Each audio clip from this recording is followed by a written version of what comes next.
301 to 307. Interstate Relations, Article 301 to 307, Part 13. 301 to 307, Part 13 deals with interstate relations. Deals with interstate relations. Interstate relations we discuss as a part of center-state relations. Interstate relations ante what are the different things that the constitution provides for maintaining a cordial relationship between states. What all are provided by the constitution to maintain a cordial relationship between states? We understand this from the three perspectives. One is, see, for us to maintain cordial relationship between states, there should be some commonality between the states, or in other words, there should be a feeling of equal treatment, and this feeling of equal treatment is ensured through Article 261. What is Article 261? Administrative relations. Don't laugh like that. We were supposed to read all this. What is Article 261? I said, this article ensures that all states feel that they are treated equally. Think and answer. Administrative relations kinda vastadi. Administrative relations has only 10 articles. Now think and answer. Single citizenship. Why is citizenship coming into center-state relations? అసలు IAS officers deployment గురించి administrative relations లో చెప్పినా where did I start the administrative relations with? అసలు ఏ point దగ్గర అదే ఆ 256 what does it say? What does it say? 256 is a feature of federation with a strong center. Now tell me, think and answer. Administrative relations basically talk about execution of policies and administration. What does 256 say?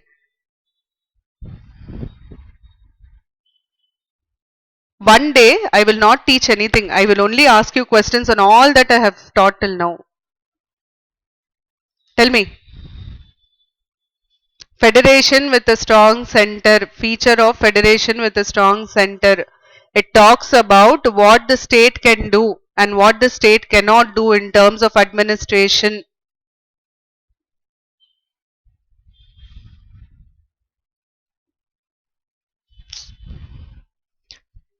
See, you have to understand that all this is interlinked. If you don't read the first things, you will not be able to follow the next.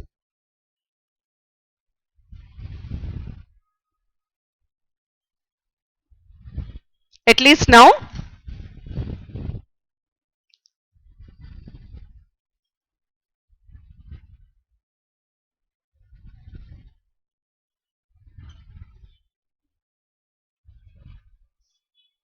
Now tell me.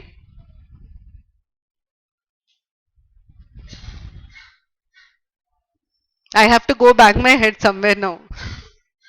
Whatever the state does, it should do within the limit of the laws made by the center. So first article itself draws a line on the administrative power of the state by saying that state cannot do anything beyond the rules and regulations made by the center. Then tarvata next.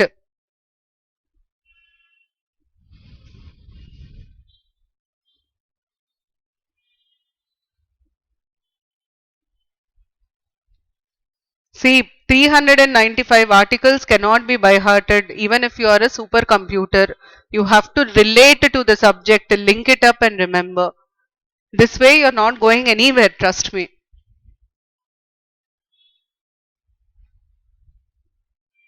మీకు ఎట్లుందంటే picnic వచ్చినట్టుంది, నాకు కూడా అట్లనే ఉంది, picnic వచ్చినట్టే ఉంది. చెప్పండి, what else did we discuss in administrative relations?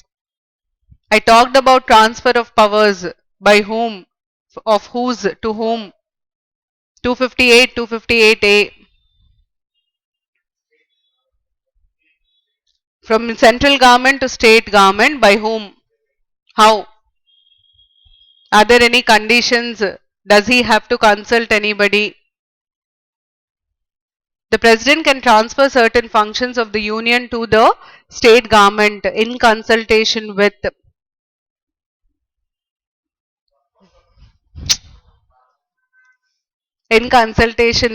He has to ask the state government if it is ready to take that responsibility, and he may or may not impose conditions on transfer, and the same applies to whom? Who has the power to transfer? Governor from the state government to the center. Inka, what else did I tell you? I told you about the property of the union in the state. What happens to the property of the union in the state? It must be protected by the state government. What if the state government does not protect such property? It will be considered as a violation of the constitution. Inken cheppinam. And then I gave you an example of a birth certificate for an article. What was that? It is valid all across the country. If you take any certificate, anything that is given by the government of one place, it will be considered valid across the country, and the same is applicable to a judicial judgment given by a court. Which article? That is 261. And I told you the article number is very, very important. This ensures that all states are treated equally, because irrespective of which state is giving, a certificate is given by a state government, it will have the same weight across the entire country. So commonality in the states is assured through article 261. Are you clear? What does 261 say? Any certificate, any judgment, any document given by a government anywhere in India will be considered valid across the country. Remember? Okay, now this is one aspect. The second aspect is what all does the constitution provide for coordination between states? Coordination is very, very important, because if you have proper coordination, you have lesser scope for disputes. And what are the different conflict resolution mechanisms provided by the constitution? Now tell me. I want you to think and answer. Coordination between states. When we discussed administrative relations, we also discussed two types of bodies. What are the two types? Interstate Council and Zonal Councils. What is the mandate of Interstate Council? Purpose of Interstate Council? It basically focuses on dispute resolution. Is it a constitutional body? Yes. So can I put it there? Conflict resolution. One, Interstate Council. Interstate Council, I can also list it under coordination as well, because it discusses all issues that are common to one or more states. So it not just resolves conflict, but it also coordinates between states. In conflict resolution. Financial relations law. GST Council, does it provide for conflict resolution? It says it provides for a mechanism to resolve conflicts as far as GST is concerned. So I'll put it in both conflict resolution as well as coordination. This is with reference to the constitution. Now outside the constitution, what are the different mechanisms? Ikkad variki we are talking about constitution. Outside the constitution, what are the various mechanisms provided for dispute resolution and coordination? Tribunals, river water dispute tribunal. This is outside the constitution. River water disputes tribunal. Coordination. With regard to river waters, there is one body which coordinates. What is the name of the body? River Water Management Board. There is one board which is constituted. Godavari River Water Management Board, Krishna Water Management Board. These are the two boards which are constituted for better water management. And emaitadante, tribunal gives the judgment, the award of allocation of waters to different states. This allocation is implemented by the Water Management Board. This is a statutory body. It is established by a statute created by the Government of India. AP Reorganization Act provides for Krishna Water Management Board, Godavari Water Management Board. This is provided by the AP Reorganization Act. Andukane we call them as statutory bodies. Basically, they manage the allocation given by the tribunal. Inka. What else will come under coordination? Think.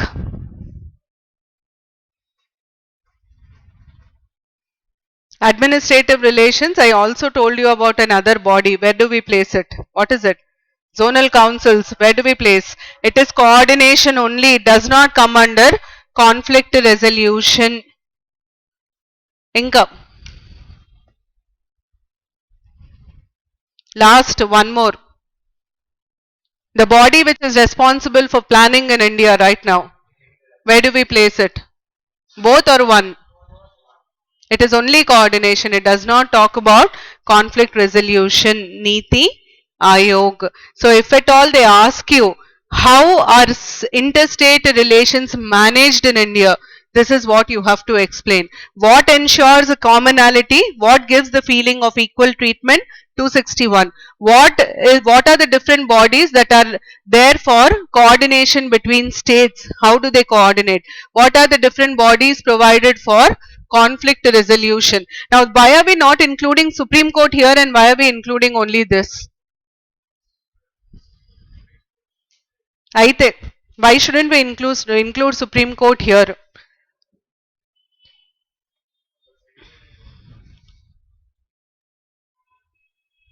We are talking about alternative methods of conflict resolution. Supreme Court is the ultimate method. Make a dispute unna, you have to directly approach the Supreme Court. But you know, apart from Supreme Court, you know about Lok Adalat? What is the purpose of Lok Adalat? Friendly resolution of disputes. Antena, you go there, you talk it out and you try to resolve by coming to an agreement. Now these bodies also you do the same thing. Instead of fighting it out in the court, you sit there, you discuss, you come to an agreement. These are alternative methods of resolving conflicts between states. Andukane we discuss only them here and not Supreme Court. Are we clear with these things? Yes, make a note of this now.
Finished? Now take down. We are going to discuss 301 to 307.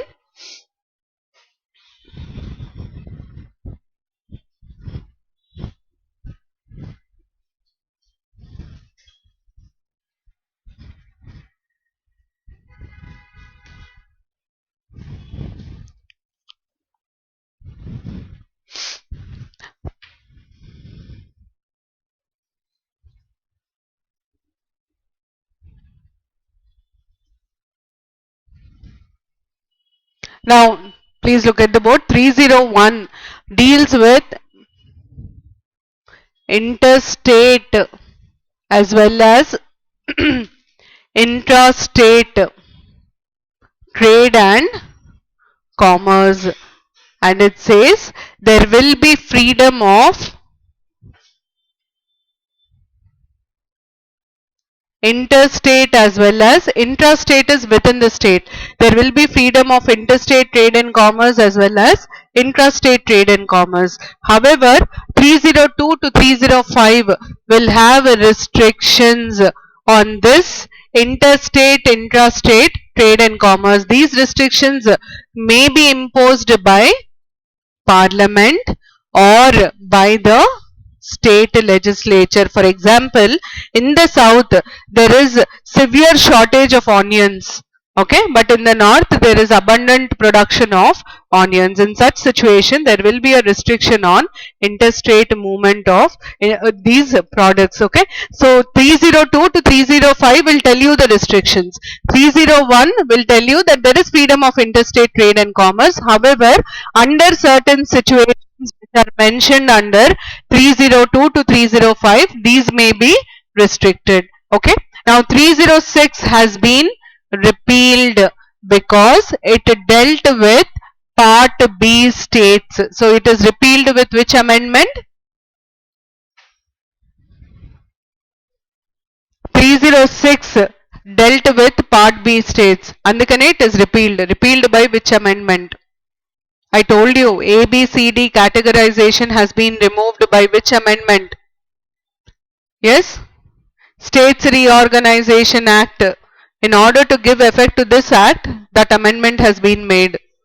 7th Constitutional Amendment. Okay? And 307 says there can be an authority appointed for implementation of provisions given between. What is the purpose of this authority? It will oversee the implementation of the constitutional provisions between 301 to 305. An authority may be constituted. It is not compulsory. It may be constituted. These are the 7 articles which deal with interstate trade. 1 declares there will be freedom of trade and commerce. 2, 3, 4, 5 will tell us what situations this freedom can be restricted. 6 has been repealed because it dealt with part B states. 7 tells us that there can be an authority which is responsible for implementation of these articles. Make a note of this first.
Take down Article 301. 301 declares that subject to the other provisions of this part, subject to the other provisions of this part,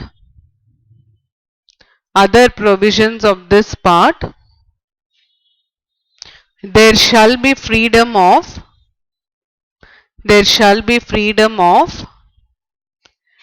trade, commerce and intercourse. There shall be freedom of trade, commerce and intercourse throughout the territory of India. There shall be freedom of trade, commerce and intercourse throughout the territory of India. Please underline subject to the provisions of this part, because it indicates that it is not absolute. There may be certain restrictions imposed, but who imposes the restrictions? The other articles mentioned in this part. So please underline subject to the other provisions of this part and write there, put an arrow and write there, not absolute. The freedom of trade, commerce and intercourse is not absolute. It can be restricted. Ade ardham. Okay.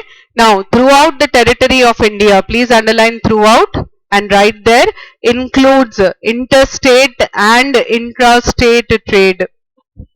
The word throughout is not just talking about interstate trade. It is also talking about trade within the state.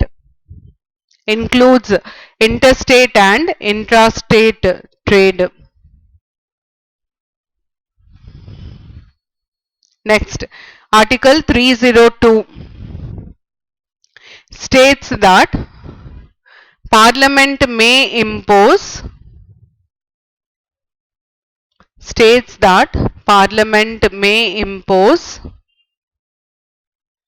non-discriminatory restrictions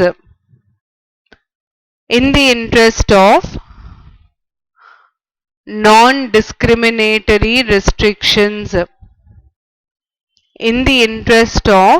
general public.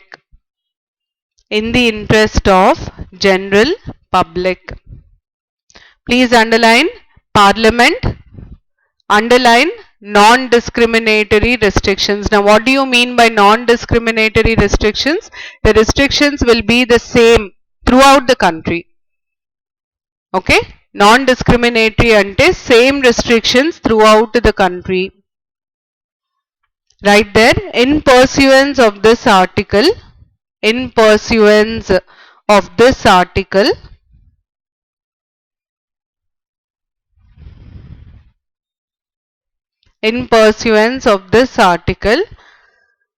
Parliament has enacted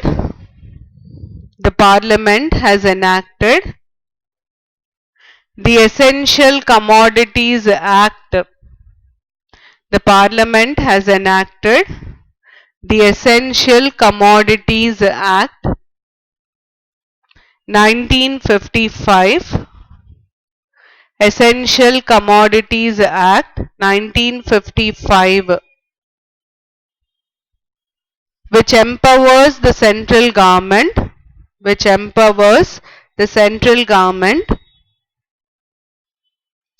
to control the production, supply and distribution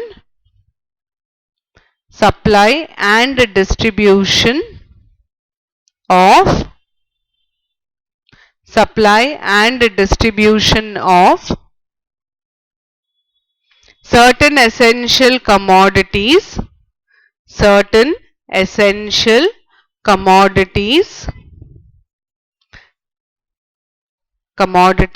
such as coal, cotton, iron and steel,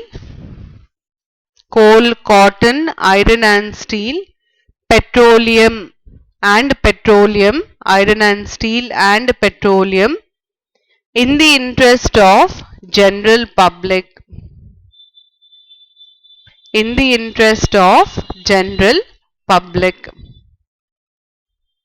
in the interest of general public. Okay. Now, Article 303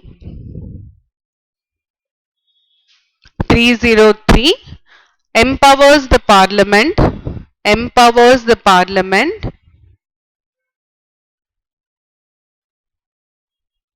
to impose discriminatory or preferential provisions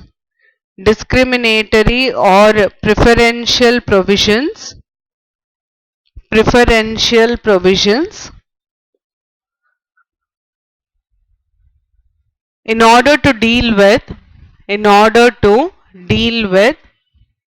scarcity of goods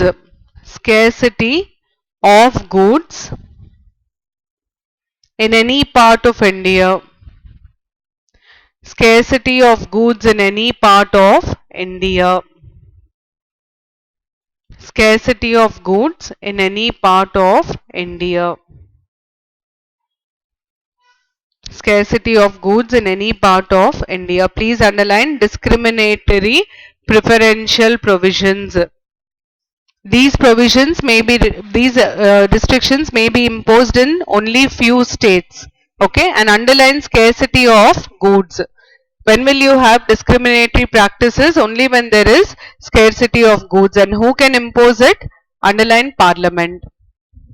Now take down Article 304. Article 304 states that the states may impose reasonable restrictions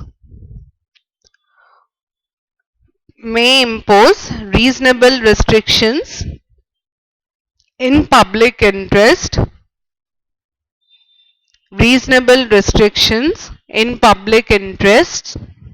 on certain goods and services.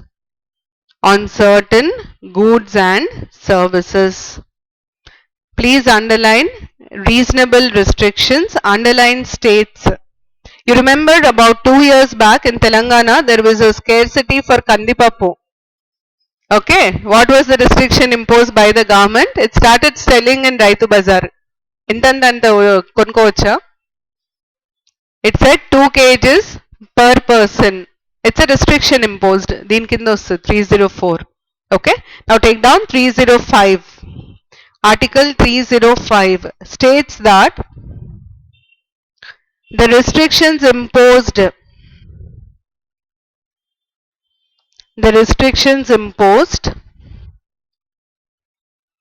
under this part cannot violate the provisions of Article 19(1), the provisions of Article 19(1)(g). What is 19(1)(g)?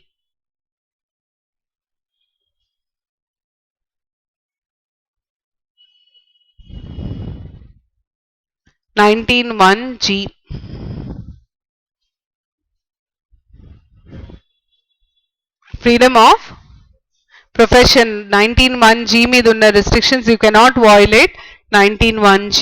Okay, this is about interstate relations. Now quickly look at the articles once again. What is 301? What does 301 tell us? There will be absolute freedom of trade and commerce between states. Correct enough? What does it say? There will be freedom of trade and commerce. However, conditions can be imposed by whom? Constitution under which part? The same part can impose certain conditions. Subject to the other provisions of this part. Okay. What does 302 do? Who has the power to impose restrictions under 302? Parliament. In what situations? What type of restrictions? Firstly, non-discriminatory restrictions. For what? In the interest of general public. What about 303? It allows whom to impose restrictions? Parliament, discriminatory, non-discriminatory. Discriminatory when scarcity of goods. 304, reasonable restrictions by whom? By the state government. It will be applicable within the state. 305, these provisions cannot violate 19(1)(g). 306, repealed. Why? Because it dealt with Part B states. 307, you may constitute an authority which was never constituted till date. Okay, and we finish interstate relations. Tomorrow I'll give you a handout on committees related to center state and start with elections, I mean political system of India. And one of you please tell me the tests that I have to discuss. I'll discuss them tomorrow.